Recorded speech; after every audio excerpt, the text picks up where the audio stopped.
এই টুনি। হুম।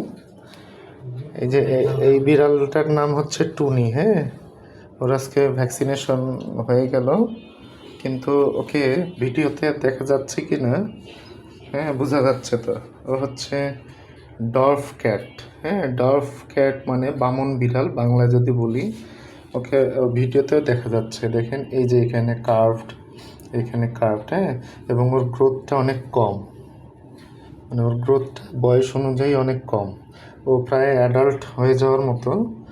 তো আমরা মানে তার যে ওনার, উনি ভ্যাকসিন দিতে নিয়ে আসছেন, তাকে আমরা সম্পূর্ণ বুঝিয়ে দিব যে আসলে এরকম বিড়ালগুলার ক্ষেত্রে, ডর্ফ ক্যাটের ক্ষেত্রে কীরকম মেনটেনেন্স, ফুডস, সব কিছু এভরিথিং আমরা বলে দিব। এই যে দেখেন, দেখতে পাচ্ছেন তো। আপনাদের যাদের ডর্ফ ক্যাট আছে বাসায়, তাদের প্রতি আমাদের নির্দেশনা যে আপনারা ডর্ফ ক্যাটের জন্য যে মেনটেনেন্স বা আনুষঙ্গিক যেগুলো জানার, সেগুলো আপনারা আপনাদের যে ভেট আছে নিকটস্থ যে ডাক্তার বা ক্লিনিক, আপনি যাদের কাছে রেগুলার দেখান তাদের কাছে পরামর্শ নিয়ে সঠিকভাবে লালন পালন করবেন।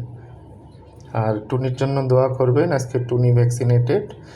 এবং ডর্ফ ক্যাটের ক্ষেত্রে একটা জিনিস খেয়াল রাখবেন সবসময়, তাদের খাবার দাবার এবং তাদের ভয়ভীতি, এই জিনিসটা অবশ্যই খেয়াল রাখতে হবে যেন এগুলা ঠিকঠাকভাবে হয়। ভয় যেন না পায়, উপর থেকে যেন লাফালাফি না করে, খাবার দাবার যেন ঠিক থাকে, কনস্টিপেশন যেন না হয়।